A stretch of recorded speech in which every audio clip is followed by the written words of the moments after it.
Dans Jérémie 32, 38 à 41. « Ils seront mon peuple, et je serai leur Dieu.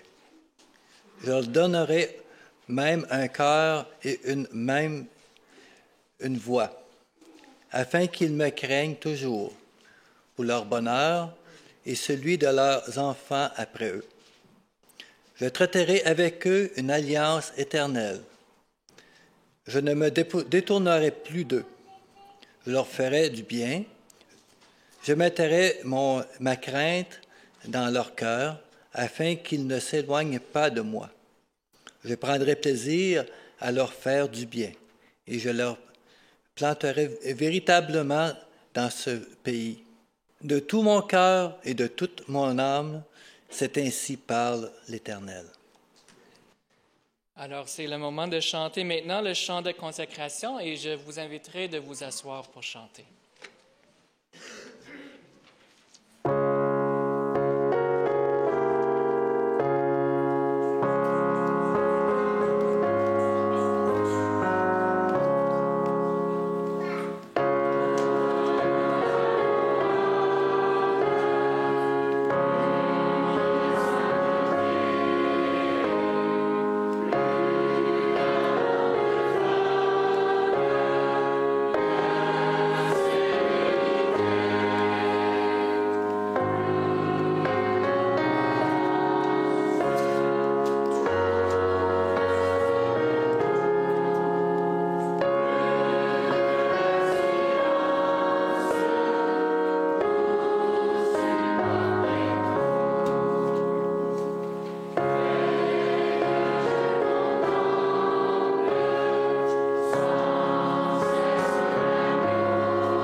Vous avez déjà regardé des enfants qui jouent dans la cour de récréation.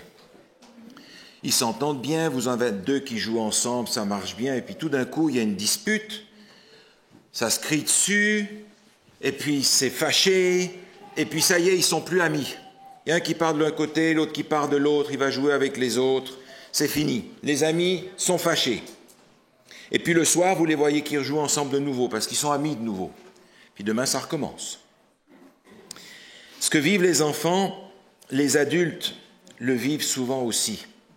Nos amitiés subissent les dommages du temps et des circonstances. Mais finalement, quand on y réfléchit, notre relation avec Dieu se vit souvent de la même manière aussi. Nous avons des hauts, nous avons des bas, nous avons des jours d'euphorie dans notre relation avec Dieu, et puis quelques jours après, on va bouder Dieu, parce que les temps sont devenus durs, parce que les épreuves sont apparues, parce que la souffrance nous a frappés.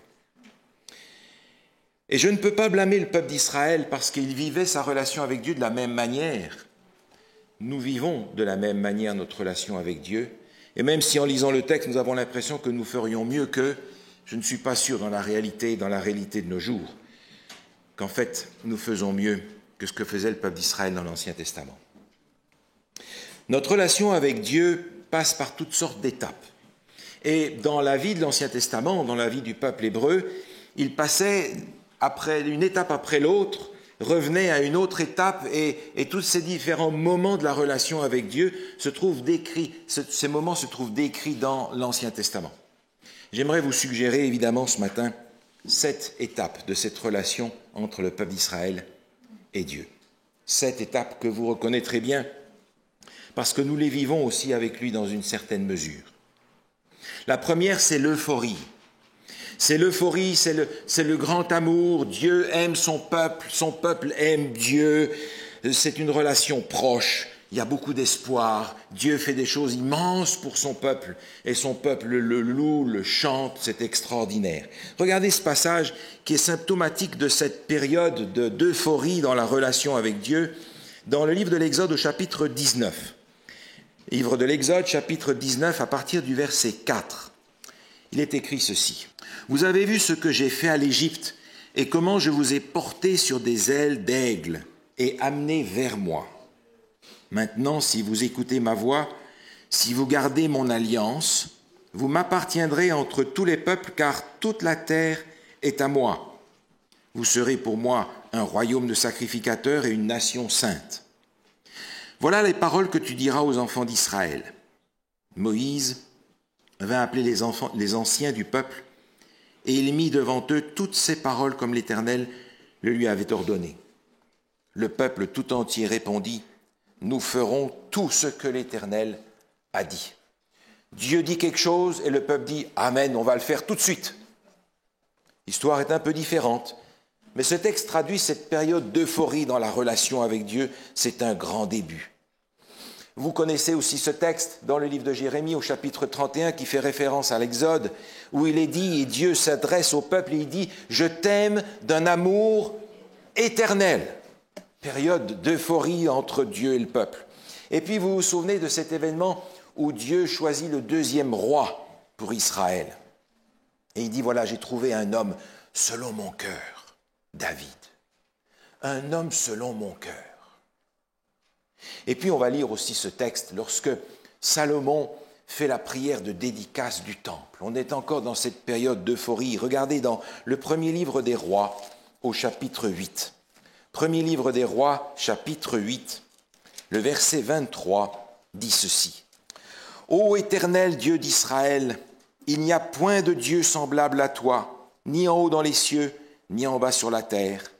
Tu gardes l'alliance et la miséricorde envers tes serviteurs qui marchent en ta présence de tout leur cœur. » Extraordinaire. Cette période d'euphorie entre le peuple et Dieu est une période extraordinaire, mais qui va donner lieu à une deuxième étape qui est la routine. On va poser les mêmes gestes, on va faire les mêmes actions, on va accomplir les mêmes cérémonies, mais le cœur qui était dans ces cérémonies-là et dans ces gestes n'est plus là. C'est la routine, c'est l'habitude. La relation devient maintenant très fonctionnelle. Elle n'a plus ces élans d'émotion qu'il y avait avant. L'émotion, elle a disparu. On prend pour acquis que Dieu est content, et puis voilà. Et j'aimerais lire un passage avec vous qui est caractéristique de cet esprit de routine qui s'installe dans le livre du prophète Ésaïe, au chapitre 29. Ésaïe, chapitre 29, trahit cette routine dans laquelle finalement on rentre parce qu'il y a une certaine usure qui s'installe. Ésaïe chapitre 29, au verset 13, il est écrit ceci. Le Seigneur dit, « Quand ce peuple s'approche de moi, il m'honore de la bouche et des lèvres, mais son cœur est éloigné de moi. Et la crainte qu'il a de moi n'est qu'un précepte de traditions humaines. » Oh, le peuple vient, il est là, il prie, il chante, mais son cœur n'est pas dedans. Son cœur n'est plus là. Son cœur s'est refroidi. Et on va faire ça par habitude, par routine, par principe, par devoir. Un autre texte dans le livre du prophète Amos traduit le dramatique de cette situation. Amos chapitre 5. Dans le livre d'Amos au chapitre 5, au verset 22, il est écrit ceci. « Quand vous me présentez des holocaustes et des offrandes, je n'y prends aucun plaisir. Et les veaux engraissés que vous sacrifiez en action de grâce, je ne les regarde pas. Éloigne de moi le bruit de tes cantiques. Je n'écoute pas le son de tes luttes. » Le peuple est rentré dans la routine, mais Dieu est aussi rentré dans cette routine. Parce que même si les choses se font encore, le cœur n'y est plus. Ni pour le peuple, ni pour Dieu. La routine, à force de durer, va produire la troisième étape qui est la frustration.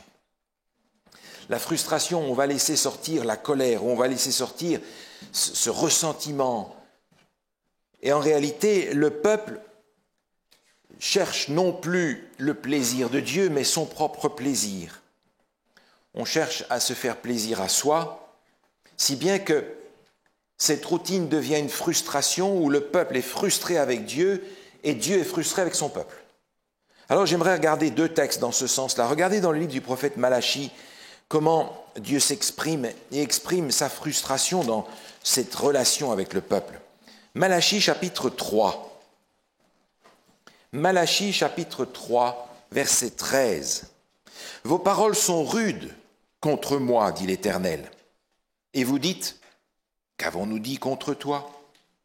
Vous avez dit, c'est en vain que l'on sert l'Éternel. Qu'avons-nous gagné à observer ses préceptes et à marcher avec tristesse à cause de l'Éternel des armées? » Dieu dit, mais enfin, vous faites tout ça par routine et vous dites, ça ne sert à rien. Et Dieu dit, mais vous êtes dur avec moi. Mais le peuple et les hommes de ce peuple vont dire à Dieu, mais tu es dur avec nous. Regardez dans le livre des Juges au chapitre 6. Juges, chapitre 6. On va retrouver là un homme que vous connaissez bien, qui va être appelé par Dieu à le servir. Mais la réaction qu'a Gédéon lorsque Dieu s'adresse à lui est intéressante. Regardez dans le livre des Juges au chapitre 6, le verset 13. Il est écrit ceci. Gédéon lui dit, « Ah, mon Seigneur, si l'Éternel était avec nous, pourquoi toutes ces choses nous sont-elles arrivées? Et où sont tous ces prodiges que nos pères nous racontent quand ils disent, l'Éternel ne nous a-t-il pas fait monter hors d'Égypte? Maintenant l'Éternel nous abandonne et il nous livre entre les mains de Madian. » Alors toutes ces belles histoires du passé, tous ces miracles, toute cette période de l'euphorie là, c'est où ça? Dieu nous a abandonnés. Frustration du peuple envers Dieu, frustration de Dieu envers le peuple, la relation ne va pas très bien. Cette alliance est malade. Et puis, cette frustration va engendrer, dans le cadre du peuple d'Israël ici, l'infidélité. Regardez ce livre, dans le livre du prophète Jérémie au chapitre 3. Jérémie chapitre 3, cette fois-ci, la frustration a engendré une séparation. Jérémie chapitre 3, à partir du verset 11, il est écrit ceci. « L'Éternel me dit, l'infidèle Israël paraît innocente en comparaison de la perfide Juda. Va, crie ces paroles vers le septentrion et dit, reviens, infidèle Israël, dit l'Éternel. Je ne jetterai pas sur vous un regard sévère, car je suis miséricordieux, dit l'Éternel. Je ne garde pas ma colère à toujours. Reconnais seulement ton iniquité. Reconnais que tu as été infidèle à l'Éternel ton Dieu, que tu as dirigé çà et là tes pas vers les dieux étrangers. » Infidélité. Et souvent dans la Bible, l'infidélité spirituelle est traduite par le mot adultère. La frustration a porté des fruits négatifs. Il y a une séparation, il y a une infidélité, il y a une recherche ailleurs de cette relation qui maintenant est en mauvais état. Et puis, après, en 5e étape, il y a l'étape du silence. Le silence de Dieu. Et vous savez, pour l'avoir vécu peut-être vous-même, que le silence de Dieu est presque pire que sa parole de colère. L'exil de la parole. Le silence de Dieu. Et ce silence de Dieu apparaît à plusieurs reprises dans l'histoire du peuple d'Israël. Regardez un premier texte avec moi dans le premier livre de Samuel. Premier livre de Samuel au chapitre 3. Il y a dans ce passage une indication déjà de ce temps de silence qui a frappé la relation entre le peuple et Dieu. Premier livre de Samuel au chapitre 3, au verset 1er, il est dit ceci. Le jeune Samuel était au service de l'Éternel devant Élie. La parole de l'Éternel était rare en ce temps-là. Les visions n'étaient pas fréquentes. La parole de l'Éternel était rare dans ce temps-là. Dieu se réfugiait dans le silence.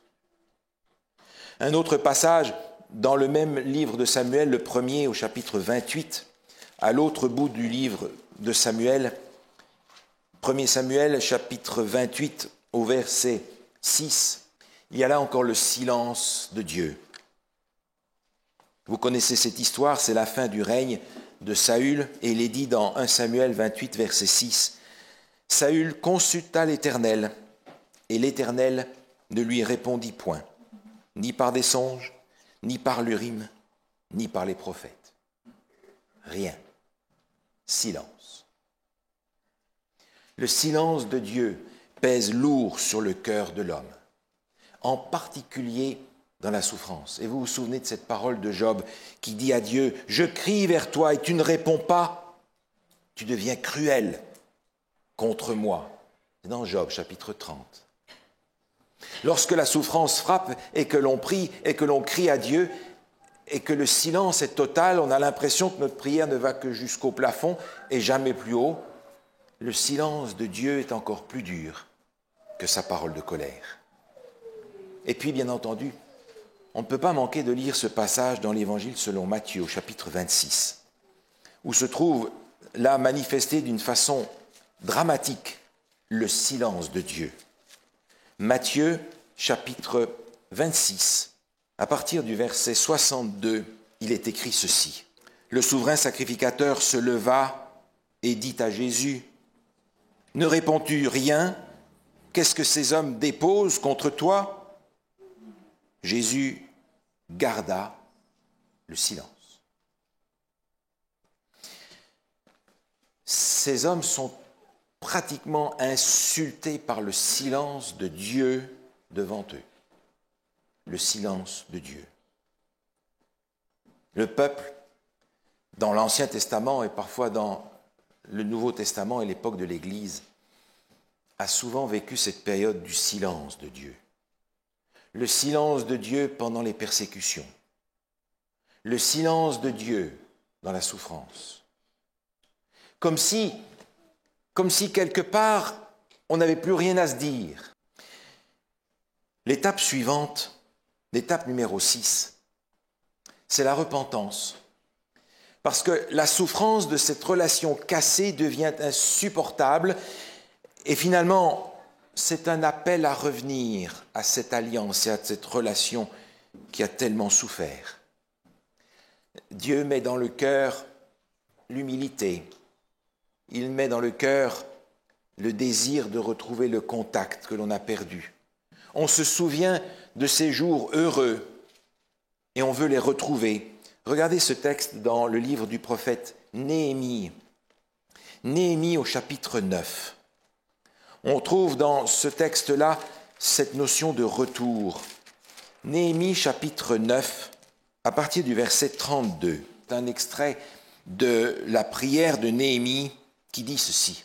« Et maintenant, ô notre Dieu, Dieu grand, puissant et redoutable, toi qui gardes ton alliance et qui exerces la miséricorde, ne regarde pas comme peu de choses toutes les souffrances que nous avons éprouvées, nous, nos rois, nos chefs, nos sacrificateurs, nos prophètes, nos pères et tout ton peuple depuis le temps des rois d'Assyrie jusqu'à ce jour.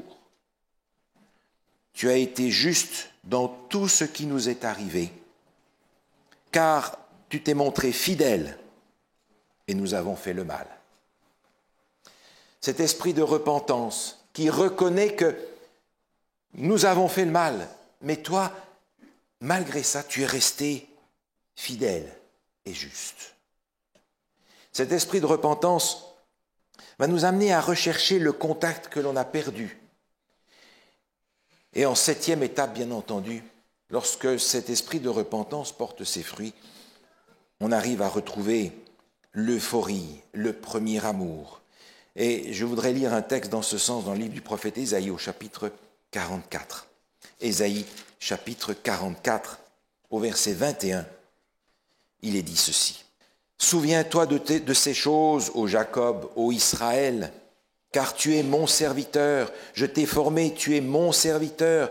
Israël, je ne t'oublierai pas. J'efface tes transgressions comme un nuage et tes péchés comme une nuée. Reviens à moi, car je t'ai racheté. Une expression très forte de ce bonheur du retour. On a retrouvé l'euphorie du départ, on a retrouvé le premier amour. Vous avez remarqué dans ces passages que nous avons lus, revient souvent le mot alliance, l'alliance que Dieu a fait avec son peuple. Dieu fait toujours une alliance avec son peuple. Il ne fait jamais un contrat. Ce mot alliance est extrêmement important dans les Écritures parce que cette notion d'alliance touche à de nombreux sujets que nous voyons dans les Écritures. Par exemple, pas de jugement possible s'il n'y a pas d'alliance. L'alliance, c'est la base même du plan du salut. Le plan du salut repose dans la constitution de cette alliance. Le mot alliance que l'on retrouve tout au travers des Écritures est essentiel parce que Dieu fait toujours une alliance avec son peuple. Il ne fait pas de contrat. Le contrat, c'est une formalité qui permet à deux parties d'augmenter leurs intérêts personnels. C'est très fonctionnel. L'alliance, c'est d'abord une relation. Et dans cette relation, la relation est plus importante que les bénéfices qu'on en tire. Dieu fait toujours une alliance avec son peuple. D'ailleurs, l'alliance que Dieu fait avec son peuple est une alliance éternelle, jamais un contrat. Parce qu'un contrat, c'est bien simple. Si l'une des parties considère que l'autre n'a pas rempli les termes du contrat, eh bien cette partie se considère automatiquement libre et dégagée de ses engagements dans ce contrat. Tandis que dans une alliance, il en est tout autrement. Parce que dans l'alliance, ce qui est le plus important, ce ne sont pas les bénéfices qu'on en tire, c'est la relation qui est créée. Et dans ce sens-là, Dieu essaie de montrer ce qu'il y a dans une alliance. Regardez simplement un texte avec moi dans la deuxième épître de Paul à Timothée. Deuxième épître de Paul à Timothée. Au chapitre 2. 2 Timothée, chapitre 2, au verset 13, nous retrouvons cet esprit de l'alliance. On va lire au verset 12. 2 Timothée, chapitre 2, verset 12. « Si nous persévérons, nous régnerons aussi avec lui. Si nous le renions, lui aussi nous reniera. Si nous sommes infidèles, il demeure fidèle, car il ne peut se renier lui-même. » Il y a un moment où cette alliance peut être cassée, brisée. Mais vous avez remarqué, si nous sommes infidèles, il demeure fidèle. Ça, c'est l'esprit de l'alliance. L'alliance demeure même si l'un d'entre eux est infidèle. Et c'est ce qu'on retrouve dans l'histoire d'Israël constamment, où le peuple est infidèle. Et il y a un livre entier, le livre d'Osée, qui est consacré à cette image de l'infidélité. Mais Dieu, lui, est fidèle parce qu'il ne peut se renier. Je pense à cette alliance éternelle. Le livre aux Hébreux, l'épître aux Hébreux, nous rappelle la force de cette alliance. Et l'apôtre Paul, dans cette épître, rappelle que c'est une alliance qui est signée par le sang de Jésus-Christ. Ce n'est pas une alliance comme ça qui est signée sur un bout de papier.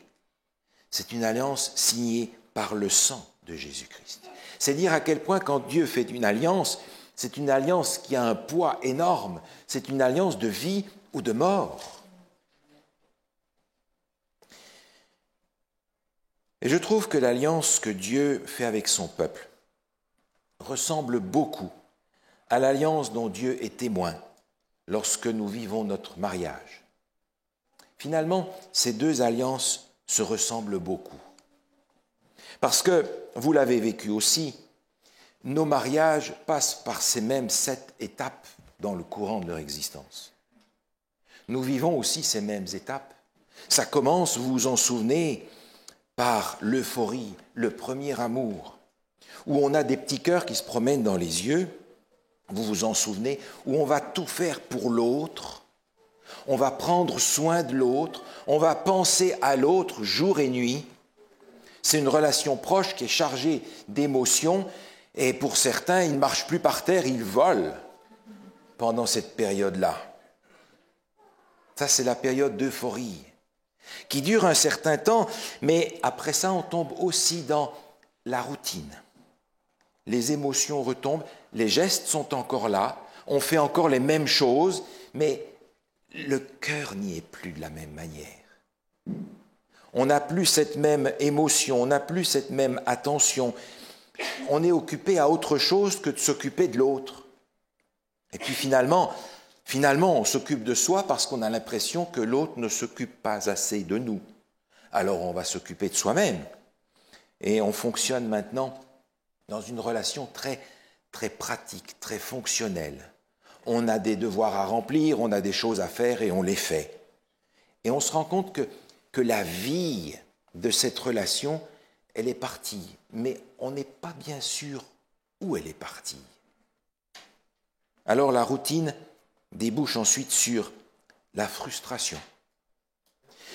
Notre insatisfaction conduit à la frustration, conduit à la colère, et on commence à faire des reproches clairs à l'autre, qui n'a pas donné satisfaction, qui n'a pas répondu à nos attentes, qui n'a pas fait ce qu'il devait. Là, l'unité commence à être détruite. On a surtout détruit cette réciprocité à l'intérieur du mariage. On est capable de se mettre en colère l'un contre l'autre. On est même capable de punir l'autre par nos comportements, par nos actions. Et parfois, heureusement, pas trop souvent, cette frustration débouche sur l'infidélité. Mais pas toujours. Mais enfin, il y a parfois cette pensée, on se dit, « Ah, mais si j'avais marié la bonne personne, ça ne serait pas arrivé comme ça. Si je n'avais pas marié cet homme-là, je n'en serais pas au point où j'en suis aujourd'hui. Si je n'avais pas marié cette fille, on ne serait pas dans les problèmes comme ça. » Aussi une sorte d'infidélité quelque part. Alors, on finit dans cette étape-là à regarder le mariage comme un contrat, dont on se sent presque libre de sortir si l'autre n'a pas répondu à nos attentes, si l'autre n'a pas répondu à ce que nous pensions être sa partie du contrat. Alors, on pense à sortir, à détériorer la relation. Et puis il y a aussi en cinquièmement le silence. On n'a plus rien à se dire parce qu'on vit des choses tout à fait différentes. On n'a plus rien à se dire. Oh, en fait, on en aurait trop à dire. Et on ne veut pas le dire pour ne pas faire mal, mais finalement, le silence fait autant mal que la communication. Parfois, on se cache. On vit comme des étrangers. Et le silence dans la relation de la famille est tout aussi dur à porter que dans la relation avec Dieu. Dur le silence. Parce que, curieusement, le silence parle beaucoup. Vous avez remarqué? Et puis après, vient numéro 6, la repentance.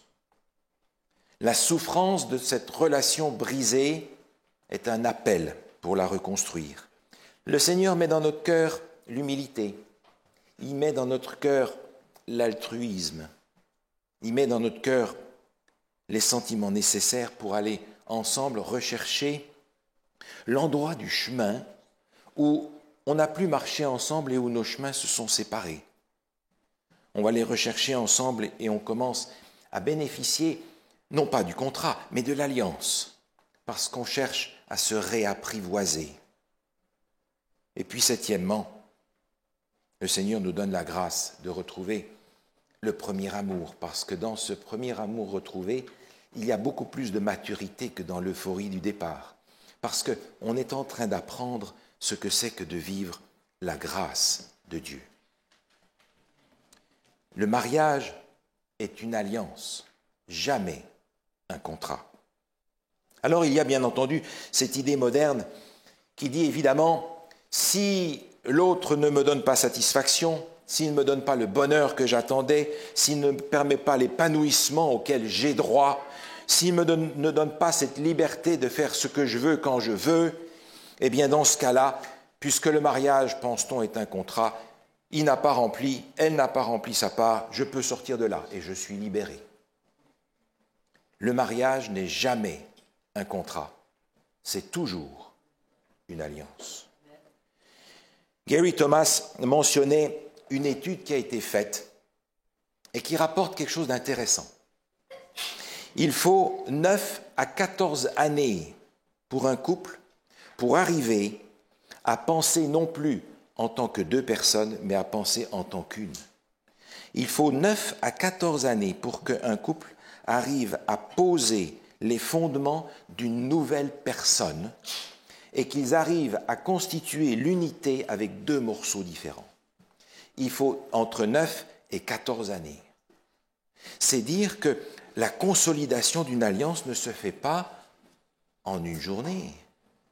Mais alors, si on décide, avant cette période-là, de détruire l'alliance, de sortir de là, de casser le mariage, en fait, on est tout simplement en train de démolir la maison quand elle n'est même pas finie d'être construite. Alors, évidemment, il y a toujours cette tentation auquel je faisais allusion tout à l'heure. Si seulement j'avais marié la bonne personne, on n'en serait pas là. Si seulement j'avais marié un autre, je ne sais pas qui, n'importe qui, mais pas elle, pas lui, ça irait beaucoup mieux. Vous savez, en tant que croyant, je sais que je me suis marié avec cette personne parce que Dieu a mis dans mon cœur de me marier avec cette personne parce que d'abord, elle est le meilleur outil entre les mains de Dieu pour ma sanctification. C'est ce dont on a parlé la dernière fois. Mais non seulement ça, cette personne est aussi le meilleur outil entre les mains de Dieu pour m'apprendre à vivre ce qu'est l'évangile de la grâce de Dieu. Parce que quand je me marie non seulement avec l'autre, mais je me marie avec ses faiblesses, je me marie avec ses échecs, je me marie avec ses habitudes, je me marie avec ses dépendances, avec ses défauts. Et l'autre fait de même. Ce qui veut dire que le mariage est une alliance qui correspond à un engagement tout à fait spécial dans lequel le Seigneur me propose d'apprendre la bonne nouvelle de la grâce de Dieu. Dieu a inventé le mariage pour nous apprendre un petit peu ce qu'est sa grâce envers chacun d'entre nous. Parce que cette personne qui me connaît mieux que personne sur la terre a entre les mains tout ce qu'il faut pour me rejeter parce qu'elle me connaît mieux que quiconque. Et en fait, mon mari ou ma femme, c'est la personne sur la terre qui me connaît le mieux après Dieu.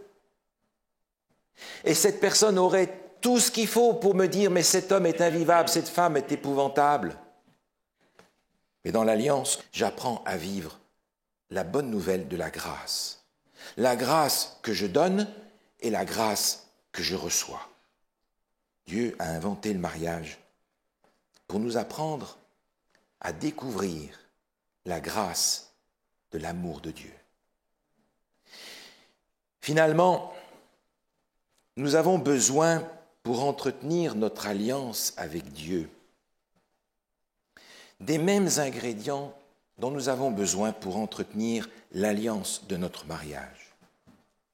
Et ces éléments se trouvent, me semble-t-il, décrits d'une façon très belle, très courte, très simple, dans la deuxième épître de Paul aux Thessaloniciens, au chapitre 3 et au verset 5.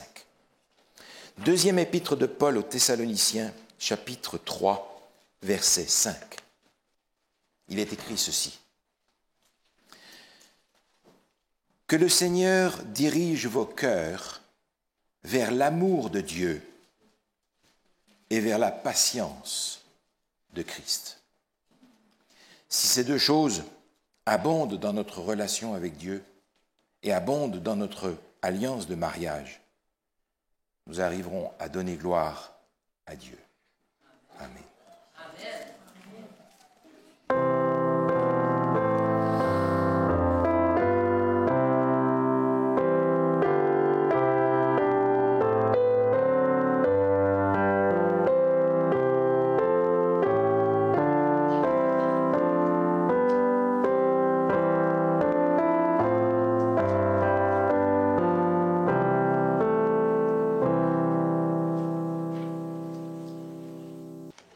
chanter maintenant « Je connais un guide ».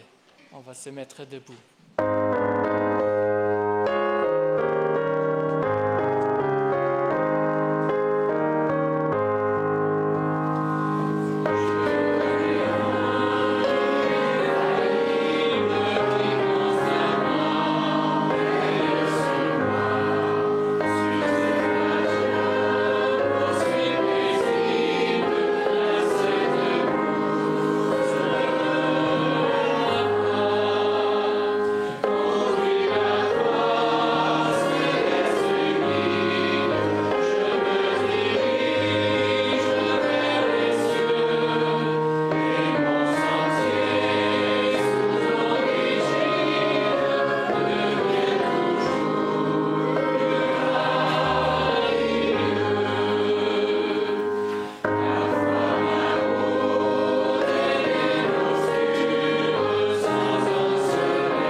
Père Céleste, merci pour la relation intime que tu veux avoir avec nous et merci pour le privilège de pouvoir grandir en toi.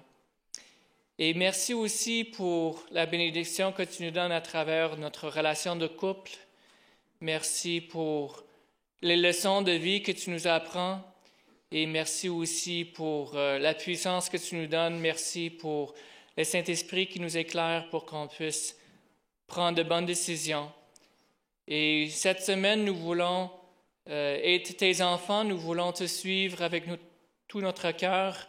Nous voulons être transformés pour qu'on puisse être les exemples que tu veux qu'on soit dans nos familles.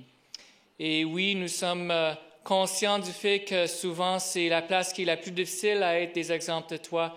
Alors, on reconnaît qu'on a besoin de ta puissance et qu'on a besoin de ton aide pour qu'on puisse être des témoins dans nos familles, parmi nos conjoints, parmi nos enfants. Et ce matin aussi, c'est un privilège de pouvoir être préparé spirituellement pour la semaine. Alors, on te demande d'envoyer ton Saint-Esprit parmi nous pour qu'on puisse être fidèle à toi et pour qu'on puisse avoir ta bénédiction tout au long de la semaine. Au nom de Jésus, Amen.